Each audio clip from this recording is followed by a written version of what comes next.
All right, welcome in on the clock, NFL Draft Show. This is a part of the Toilets to Titles podcast network. This is episode number 38. This is the second, riding with my guy, Ephraim, my co-host at Mr. Irrelevant on the Twitter. Ephraim, how we doing this evening? Great. Got the new setup finally. Hopefully the sound quality is a little better than last week. We got a great guest and we got a great topic today, so I'm ready to go. Yeah, man. Everybody loves to hear about quarterbacks, and we do have a great guest. That's Mr. Mark Schofield. When he's not exploring planets, he's exploring depth charts. He's exploring the college classes, the NFL draft class. All right. How we doing, Mark? I'm doing well, friends. It's great to be here, as you said. Look, I have been playing a lot of Starfield. Normally, when you and I get together on a show, we spend the first 20 minutes talking about Starfield or video games in general.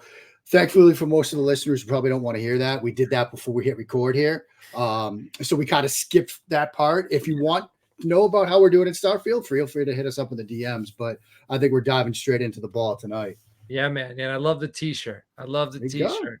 Yeah, looks good. It was a lovely gift. It does look good on me. I like the color. Yeah, man. Yeah. So, all right, we're going to dive into some quarterbacks. There's a lot to touch on. I think there's three main quarterbacks from the 2023 class. I'm going to kind of pick your brain, see how they've developed, kind of how you expect them to develop, if you thought they'd start out the gate. And we'll go from there. We'll touch on the 2024 class because this class is exciting. It's very exciting. We just actually completed our second mock draft with me, Ephraim, and my guy Joe, the NFL draft team over at Toilets Titles. We finished our second mock draft. We had 5 quarterbacks go. I think 4 or 5 go in the top 10.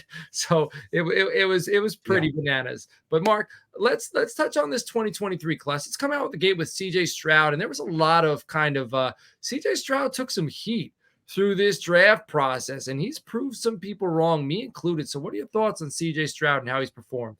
I think he's been very impressive. From where I sit, he was my QB1. Now, look, we got a long way to go before, I'm going to start victory lapping things because I've been on the other side of this too. So, it can turn. But he's been very impressive, and what's really stood out are the things that we liked about him, right? Accuracy, ball placement, decision-making, subtle pocket movement, like all those sort of little things that add up to big things at the quarterback position. He does them extremely well. I haven't looked at it into the numbers from this week, but up until this week, they've been one of the best teams, the Texans, in yardage after the catch. And I'm a big believer that that's in part a quarterback stat.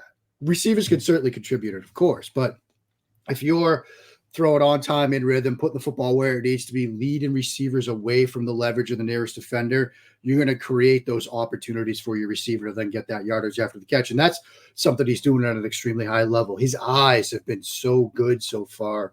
The touchdown he had to Woods this past week, and Dan Orlovsky did a quick video on it. You see him move that underneath defender, get that underneath defender to clear that zone just a little bit, and then come back and throw on time and rhythm to that crossing route, working right to left. The pocket movement has been good. He finally threw an interception. Interceptions are to be expected. I don't lose my mind over that with young quarterbacks. He's been very, very good so far. Now, look, a lot of football left to be played before, I'm going to start taking victory laps here or anything like that, but he's been very good. Right. And I like that he's got some young weapons, and he's like Nico Collins coming out of his shell with CJ Stroud. That says a lot about the quarterback. Tank Dell, is he a tweener? Is he a gadget guy? CJ Stroud's making him look like an every down. I mean, Tank Dell's making himself look like it, but CJ Stroud is allowing him to by feeding him in that way. Ephraim, what stood out to you about CJ Stroud? I'll say, first of all, you said that we got to kind of pump the brakes on naming him this number one quarterback, because you look back a few years ago to when Mac Jones was the number one guy midway through his rookie year, Gardner Minshew. So there is that level of, calming down and saying, okay, like give it a year, give it 2 years. But coming into the season, in the whole draft process in general, there were 3 main concerns with him. It was, how does he deal with the pressure, right? 42 PFF grade under pressure at Ohio State. And there were a lot of games where he didn't play well under pressure. How is he going to do without these amazing college football weapons where, like Marvin Harrison Jr., Chris Olave, Garrett Wilson, a receiving core that's better than his receiving core right now, and an offensive line that has 3 NFL players, and that people spoke about as S2 scores, football IQ, and all those 3 things. He's just going down the line of, what did they say I couldn't do? I'm going to do that to the highest level. Yeah. So for him to go out and knock out the so-called weaknesses right now has just been everything you want to see from CJ Stroud. All right, let's get into Anthony Richardson, shout out to Joe. All right, my guy Joe. Joe knows. I was talking about Anthony Richardson as a first-round draft pick like last September, which at that time, due to Richardson's game film and his history, there were a lot of people who doubted he'd be a first-round draft pick. But the NFL, when they see traits, when they see size, when they see speed, and when they see somebody do something incredible once, any coach with an ego thinks I can make that guy do that over and over again. So Joe knew. I started to get on board. What are your thoughts on Anthony Richardson? I know he's hurt and he's probably going to miss the rest of the season, but from what you saw in this small sample size he gave us this year. I mean, I think there are a lot of reasons to remain excited about him going forward. Now, the injury, and if he does indeed miss the rest of the season, is something to overcome because he needed reps, he needed games, he needed snaps, he needed playing time. Now he's going to miss that, and it's going to set that clock back a little bit. But one, he landed in the ideal spot, to play under Shane Steichen, who has a path to use with Richardson, similar to what he did with Jalen Hurts in Philadelphia. I think is a huge thing for his development because you've got that proof of concept. And you were seeing it before Richardson went down with a shoulder injury, how they slowly started to, like, if you remember his spray chart from like his first start, like every throw was to the right side of the field. It was literally, we're going to go pistol. You're going to read it to the right side. RPOs and all that stuff is going to go to one side of the field. We're going to like really shorten and constrict what you need to do and what you need to think about. And then they start to expand it. He's attacking more downfield, attacking more over the middle, attacking both sides of the field. They had the roadmap in place to get his development on track. And now it's set back a little bit. But, I remember being in Lucas Oil for his combine performance. And to your point, Coach, you could feel the ground move. Like you could literally feel the conversation go from, hey, maybe he gets into the first round to maybe he's going to go top 15 to, all right, this kid could go QB1, like over the course of an afternoon. And it's because of what you talked about. It's because of those traits. Like he needs reps. And so the injury is going to, it's something that they're now going to have to overcome, but he's in the right spot. The talent is off the charts. The athletic ability is off the charts, provided he stays healthy. And this might be the most important lesson for him to learn. Take a page out of Lamar's book. One of the things I love about Lamar is there are moments where you can see him think, look, I got a shot at turning this play into a home run, but I'm not. I'm going to slide. I'm going to duck out of bounds. I'm going to give myself up. Maybe I'm passing up a chance, even a small one at a bigger play, but I want to play the next snap. I want to play the next down. You're going to learn that at some point for an athletic quarterback, even somebody as big and as strong. He's built like a tight end, Richardson is, but still, the more you expose yourself to hits, the more the injury risk there is. So he's learning this lesson now. It's probably going to be a good thing for him going forward, but I'm still extremely excited about his potential. And with Anthony Richardson going down, I would assume the Colts will lose more games down the stretch than they would have if Richardson was there, which in turn benefits Anthony Richardson because the Colts will have a higher draft pick. And in our latest mock, we actually had Brock Bowers going to the Colts. So it'd be very interesting. Fantastic. Yeah, be very interesting to see him over there. Ephraim, what are your thoughts on Richardson? Yeah, I love it all so far. It is tough to see him go out for a guy who needs all the reps he can right now with only 13 college football games played. And Mark said it perfectly. The fit with Shane Steichen is awesome. Steichen knows how to utilize his skills, his running, the rocket arm. And we went into the season saying, okay, Anthony Richardson doesn't have a lot of games played, but besides the accuracy, how pro ready is he, right? We know he's not going to hit all his passes on a down-to-down basis, but so far he's been able to make the reads, go through progressions, command an offense. And he'll get snaps, he'll get some time, and he'll hone in his accuracy, but everything else is there, right? Like all the intangibles, all the IQ. So, yeah. I love that they paired him with Josh Downs too, because Josh Downs he's so Mark, you're a Patriots fan, right? Yes, I unfortunately am right now. Well, but yeah. well, right now. I mean, but come on, we don't pity. No, you. I don't get any sympathy. I know, Yeah, but I'm just saying. But Josh Downs to me is like a Bill Belichick receiver. Like he's an Edelman, Welker. He's a guy who plays the middle of the field so well, and he knows how to create massive passing windows. I love quarterback-friendly wide receivers. Yeah. And Josh Downs is quarterback-friendly. Michael Pittman is the alpha, but Downs is like he's the go-to. He's the guy because he's going to get open. He's going to create windows in short areas too. So that's a fun tandem to watch over the next few years. So now this next quarterback, Bryce Young, up in the air, tough landing spot going to Carolina. He's got to deal with the size. What are your thoughts on Bryce Young, what you've seen, and kind of what you expect? Yeah, I mean, it was a rockier start, say, for him than I think the other two. Then he had the injury, so he missed a little bit of time there as well. But I think over the past couple of weeks, you've started to see him sort of, I don't want to say like take huge steps forward, but settle in. Settle into that offense, settle into playing the NFL game. Early, I'd say through the first half, maybe 3/4 against Miami, I thought he looked really good. They had the early lead, then they started to give that away because Miami's so explosive. But he had some throws in that game. He had a crossing route to Thielen, where he's got a guy in his face and he stands in there, he takes the hit and puts it on the money. He had a couple of throws over the middle in that game that I thought were extremely well placed, leading receivers away from the leverage of the nearest defender, reading the coverages extremely well. It's still more of a work in progress than I'd say certainly Stroud and perhaps to an extent Richardson. But I think Panthers fans can look at the past couple of weeks and say, okay, well, he's at least on a path. Now, they do need help around him, certainly. Like, they need more receiving help. It'd be great if he had, like, say, I don't know, a DJ Moore or something like that, but they don't. Brandon Ayuk's going to be a free agent after. Yeah, I mean, look, that would be a fantastic fit there. Anytime you get the sort of change of play callers, you start to wonder as well. That's never a good sign. But look, I still remain optimistic about his path and growth and trajectory.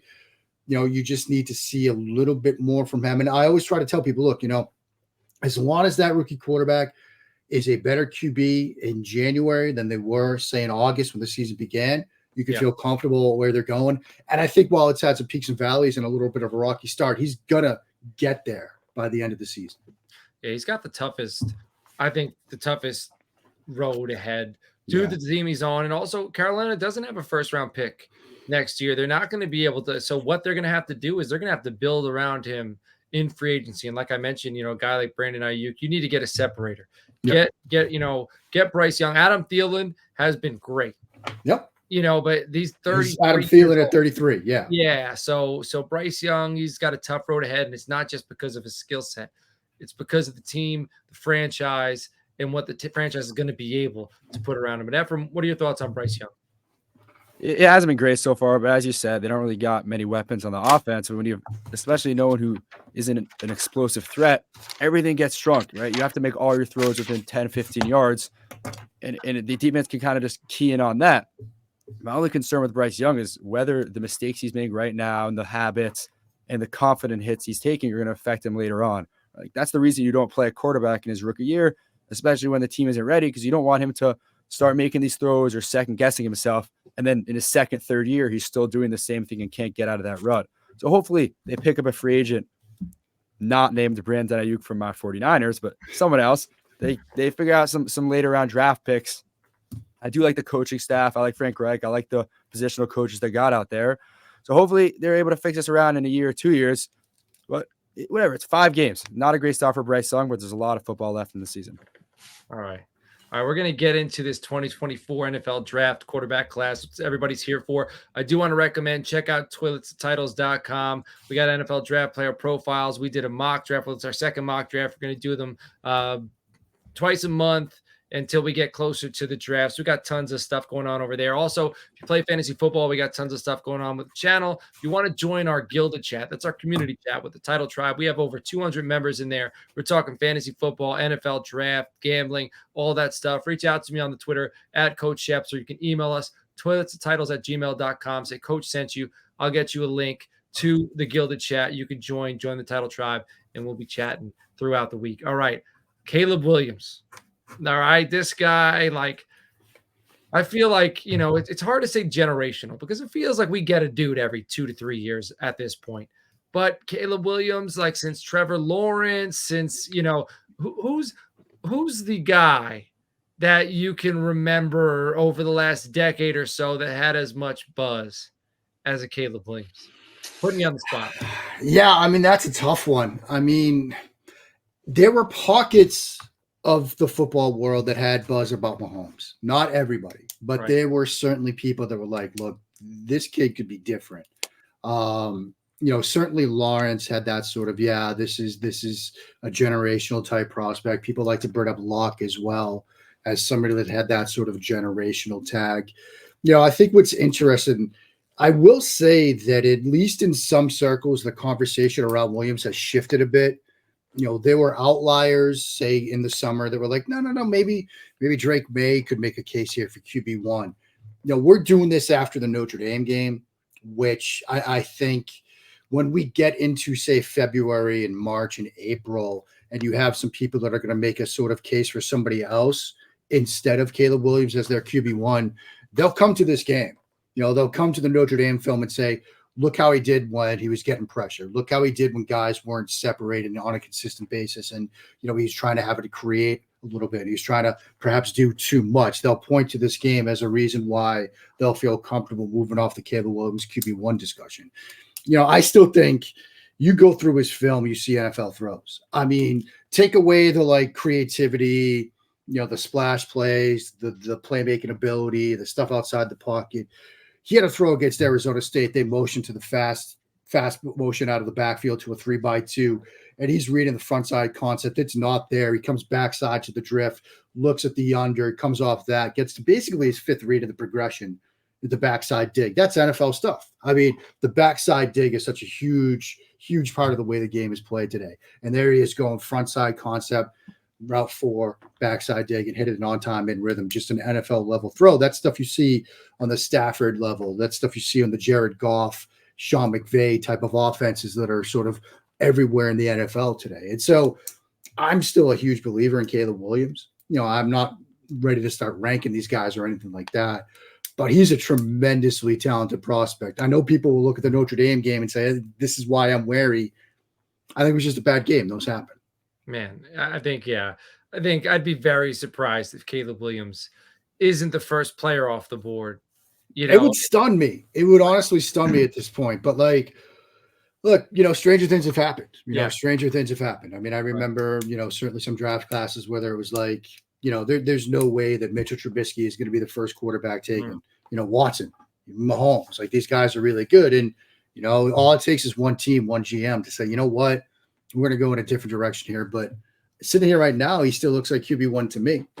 Yeah, I just don't know why my guy Dorian Singer isn't producing, transferring from Arizona. I thought he was going to come over to USC and put up monster numbers, which he hasn't. But Ephraim, what are your thoughts on Caleb Williams? I couldn't agree more. It was a bad game versus a great defense. When you have a Heisman season the year before and you've been playing great, you had 23 touchdowns and 1 interception going into this game. Heisman favorite as well this season.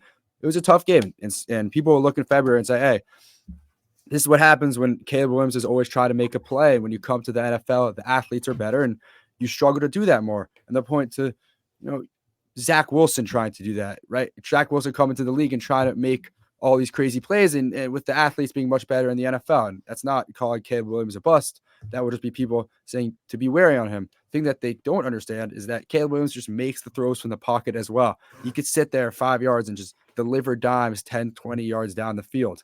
And then in 3 weeks from now, when Caleb Williams has a couple multi-touchdown games with a couple hundred yards passing every week, we won't hear about this Notre Dame game for a while. Yeah, people get bored. People get bored when somebody's name is at the top. They, everybody has a bad game. I don't care. And also USC just outmanned. This is the first time I can remember Notre Dame being good and actually being good.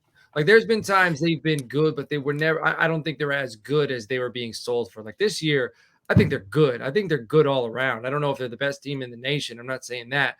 I just think they're very well put together. They play a good brand of football. And they knew how to shut down Caleb Williams in that offense. I mean, they were getting to him with a front 4, so they were able to drop 7. And it just seemed like defenders were everywhere. It just seemed like they were everywhere. But this next guy's my guy, Drake May. And it's not, I wouldn't take him over Caleb Williams. It's almost, I've accepted the fact that Caleb Williams isn't going to be there. And I'm a Cowboys fan. I doubt we take a quarterback, but I know no chance it would be Caleb Williams, So if this is the guy who this is my pipe dream, 6'5", 220 pounds.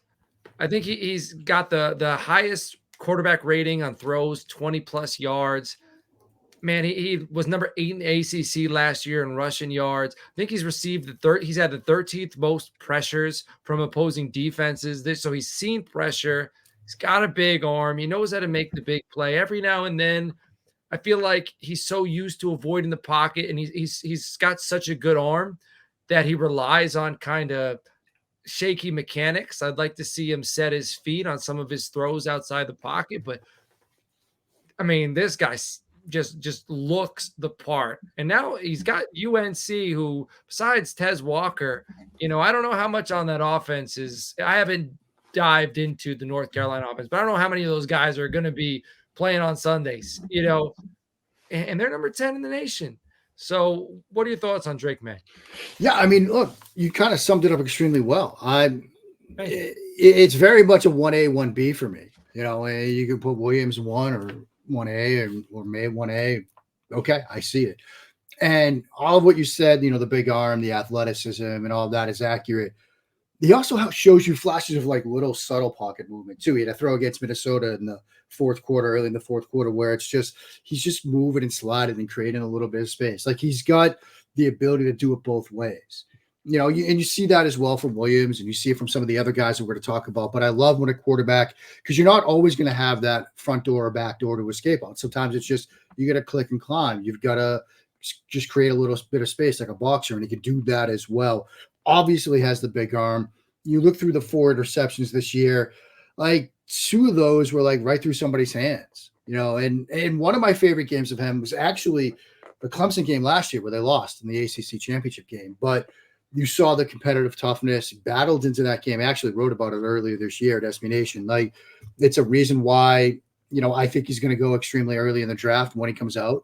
He might go QB1. There might be that one organization that's like, you know what? I really like the way this kid plays the position, does all the little things we like, trust him a little bit more to not make the mistakes like we just talked about Caleb Williams. Again, he's a big reason why there's a lot of excitement about this QB class. Yeah. Ephraim, Drake May. I got him and Caleb Williams 1A, 1B right now. I think it's pretty close. He's 6'5", 220. He can throw the ball deep. He loves throwing the ball deep. There's a lot of young quarterbacks who have that arm talent but aren't super comfortable or super tactical 20-plus yard passes. I mean, that left-handed pass this week, right? Yeah, or the 2 weeks ago was fantastic, right? He's going through his reads. He's doing everything you want a traditional QB to do. He has it all right now. There's a little bit of the pocket presence where he's a little too comfortable and get, not set his feet and overstride on throws, but there's everything. There's everything you want of a college quarterback to do, and he loves trying new things out every play. You'll see him make throws to the left, make throws to the right. People have been talking about how Drake May hasn't been targeting the middle of the field, and then the last 2 weeks, he's just been dialing it in the middle of the field. He's just putting out a complete package of a draft profile. Man, it's almost like he's putting out a resume, like here's what I can do while winning.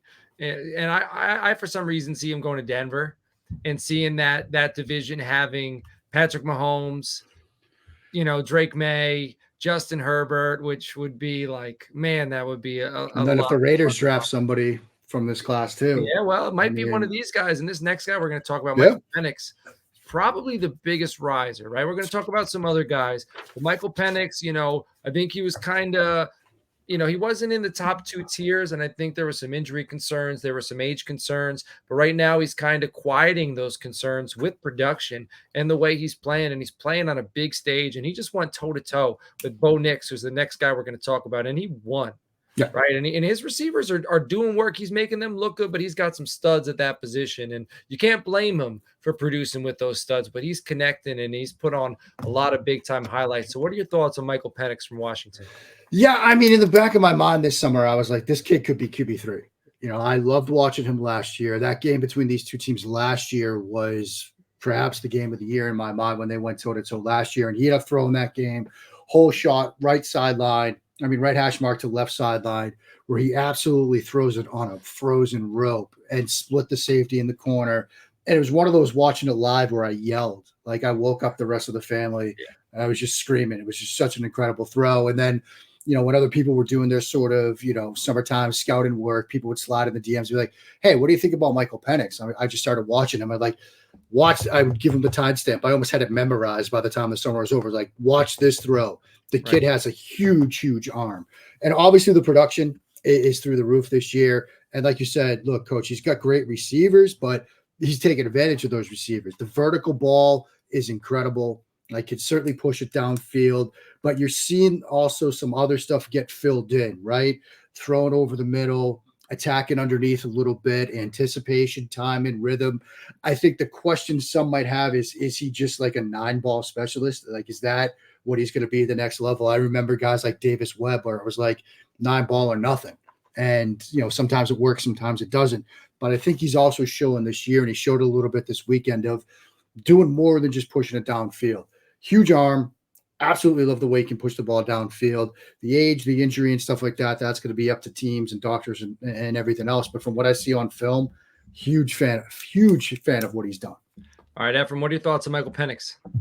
I'm going to have to go the other way on Michael Penix. I understand massive arm, and he pushes the ball downfield like any other college, like up there with the best in college football. He has the stats to back it up. He's the Heisman favorite right now. Then I was watching some film, and you see, Rome Odunze, Jalen McMillan, and I think Jalen Pope. I forget that they have the third receiver. They have arguably the best receiving core in the country with Ohio State. And there's a lot of plays where you just see Rome Odunze leaping up and Jalen McMillan leaping up, and he has some ball placement issues where he's overstriding, he's not setting well, and because of that, the ball is going too high. And that's been an issue the whole season, and that's been an issue his whole career. But I do think it's not accuracy concerns, but it's ball placement concerns. Where in the NFL, you got to put the ball in the numbers. If you want, unless you have a Rome Odunze level guy in the NFL, which oftentimes of that NFL caliber, you don't. You can't rely on that. He's older with injury concerns, which is more of like a February, March type of conversation, but that is an issue. And then his offensive line is ridiculous. Right? 5 sacks and 700 dropbacks. You're not getting that in the NFL.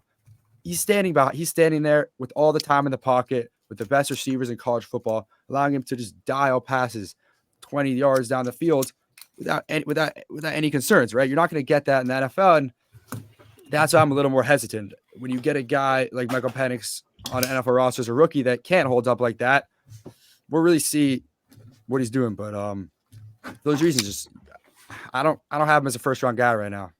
All right. Well, this next guy, Bo Nix out of Oregon, he's had 2 careers already. Like he's a college player who feels like he's had 2 college player careers, being in Auburn, coming to Oregon, getting it done. Now being like a household name almost, which is, Oregon ain't what they used to be, right? Where they were all over the television and the jerseys and all that. Chip Kelly, so it's Bo Nix earning that national recognition is pretty big. So, Mark, what are your thoughts on Bo Nix? It's crazy the 2 different careers that he's had. Like you said, I mean, the player at Auburn, where it was like, obviously coming in with the lineage, and the history of, his dad playing at Auburn, you expected the world of him, and it never quite came together.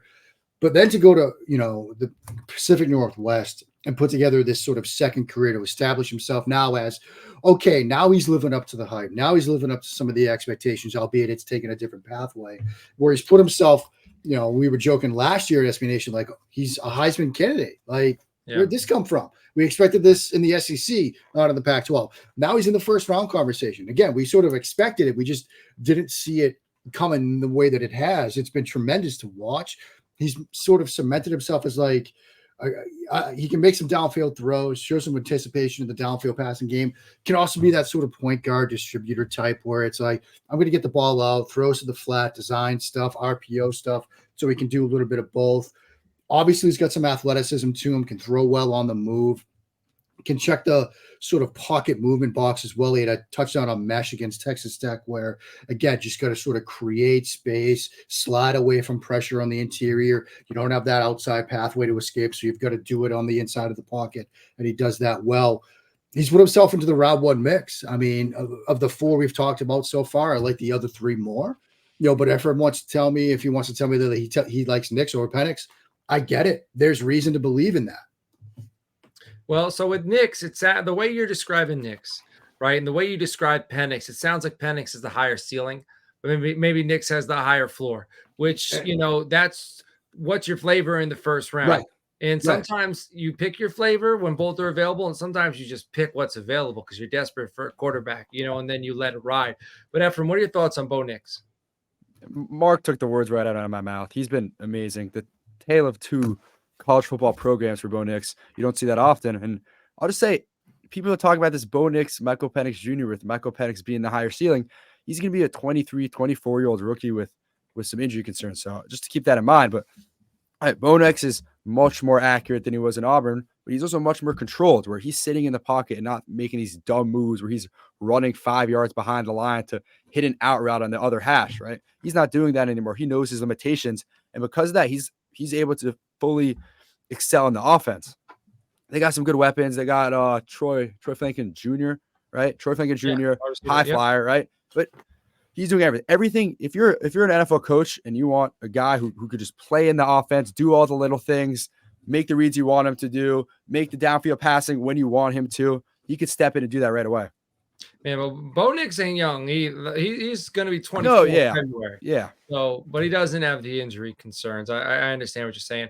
All right, I'm briefly going to touch on two more quarterbacks. So those are the four I would think are going to be first-round guys. Then we got Shedeur Sanders, who's going to probably go back to Colorado. That seems to be the vibe, especially because he's going to be able to make some money there. I expect they're going to have another good recruiting class. They're going to have they're probably going to have a better transfer class than they do recruiting class, because I think there's going to be a lot of people who want to be a part of what Deion Sanders has going on over there. Because guess what? Deion Sanders ain't going to be doing it at the college level for too much longer, because I think in about 3 or 4 years, you're going to see him on an NFL sideline. Somebody's going to be willing to pay that man, and he's going to show up. So Shedeur Sanders, exciting, big arm, playmaker, just kind of carry, and also it's a lot to be said about carrying a program. Week 1, Colorado, what did they win, 1 game? Last year, they were awful. They go to TCU, and they play a team that was in the national championship. Mind you, their quarterback's gone, which means a lot. Max Duggan, regardless of what you think of him as an NFL quarterback, he's gone. Heart and soul of that team. Quentin Johnson is gone. Running back's gone. Zach Evans is gone. Right, 2 running backs, right? DeMarcado, I think, is the other guy who's in the NFL now.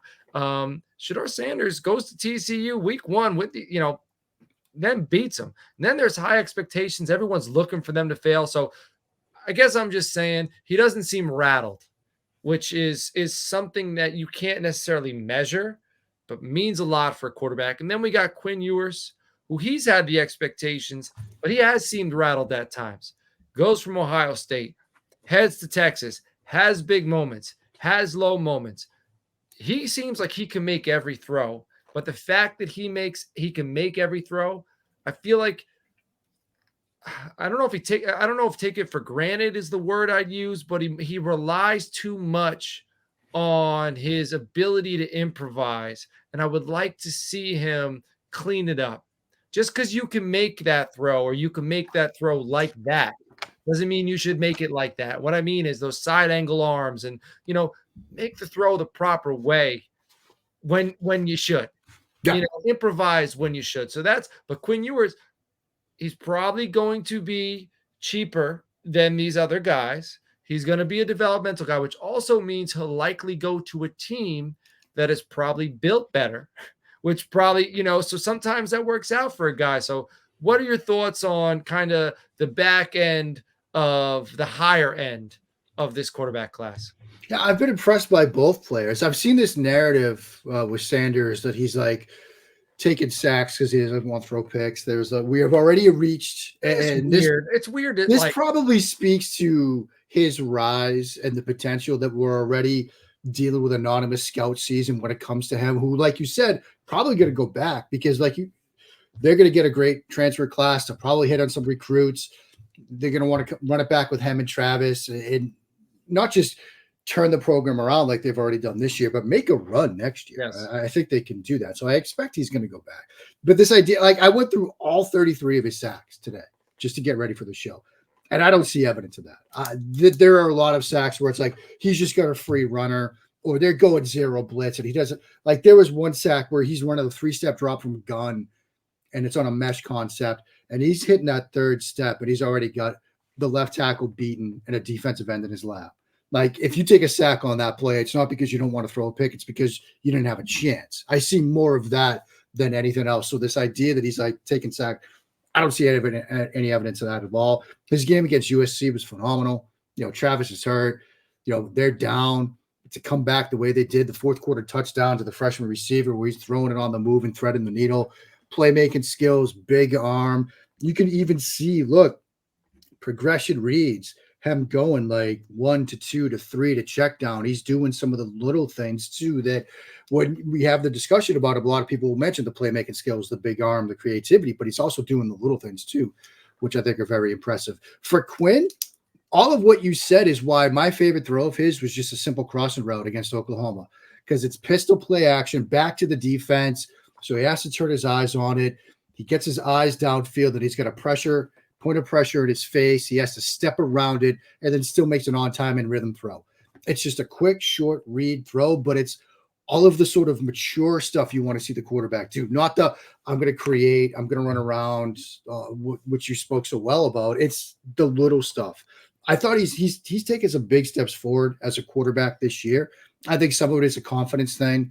Like, he believes in the offense. He believes in the people around him now. He believes in his environment. I think the fact that, like, he knows he's the guy, right? Because if you got a big name recruit coming in, people are already saying, oh, well, when's it going to be this guy's turn? He's like, no. This is my offense. This is my team. I'm not looking over my shoulder. I'm not worried about getting benched or anything like that. I think that's been huge for his confidence level, and a confident quarterback is a successful one. And so I like both of these guys. I'm curious to see what they decide to do. Quinn, I expect, comes out, but maybe not.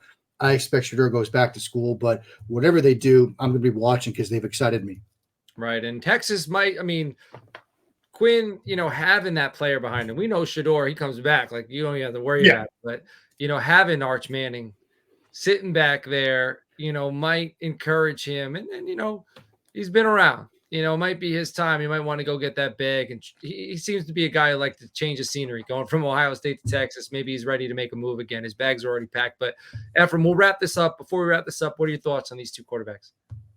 I really like both of them. I would be really surprised if Shedeur Sanders did come out. Like you said, he could just sit back, get a ton of money, get a much better roster, and go for a title shot next season, which is crazy if you're talking about a program like Colorado.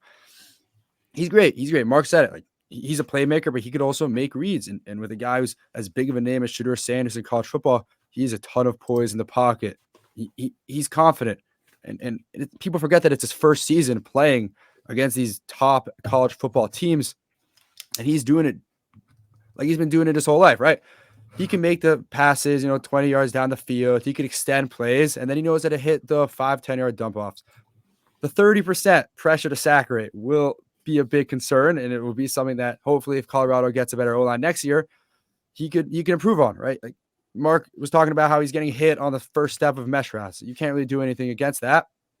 And hopefully next year, we get to see more tape of him. For Quinn, I just want to see him hit more of the easy checkdowns, the easy passes.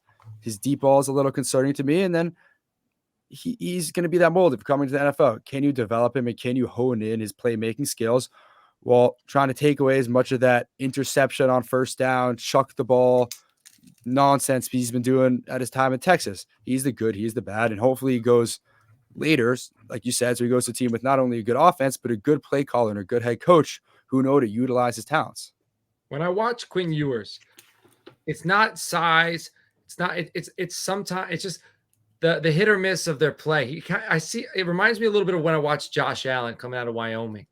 Like just kind of the traits, but he's just kind of a little all over the place. And I don't know if he can get it together and do it on a consistent basis. And I'm sure there are other quarterbacks like that, and maybe more so like Quinn, but that's just kind of like, I'm not sure he can do it on a regular basis, but if he can, what he can do will make him a very good quarterback. But I think it's, Josh Allen went to a good situation there in Buffalo. And I think Quinn Ewers is going to need to go to a good situation. He's going to need to have some weapons. He's going to need to have a good quarterback coach who believes in him, and a GM and a fan base that's a steady, like he can't be in some volatile situation. He can't go to the Raiders, right? The Raiders would be terrible for him. So I feel like he's somebody, go somewhere quiet, develop, but He doesn't get to choose. We don't get to choose, and we will see what happens. All right. But Mark, it has been incredible having you on. Ephraim, I appreciate you coming back. Mark, why don't you let everybody know where they can find your content and what you've been working on?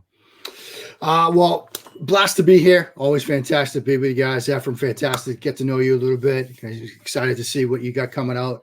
Coach, always a blast. We'll be chatting about Starfield again. I know for sure. You can follow me on X, Bird app, Twitter, whatever we're calling it these days, right there at Mark Schofield, SBNation.com. Mostly NFL, but they let me do a lot of other stuff.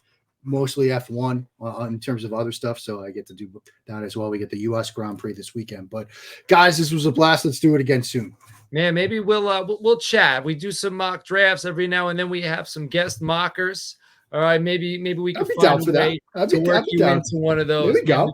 Put your name on it. We're gonna be working on another one in 2 weeks. So everybody, we appreciate you. This is On the Clock. This is episode number 38. This is part of the Toilets Titles Podcast Network. If you want to see our latest mock draft, go to toiletstitles.com. It'll be on the main page. If you're listening to this later on, because this is evergreen content until the NFL draft, baby, you can go to the NFL draft tab. You can look at all of our mock drafts, our big board, our player profiles. We have you covered up until the 2024 NFL draft, and then we'll have you covered for the 2025 NFL draft and beyond. We will catch you all later on. Take care.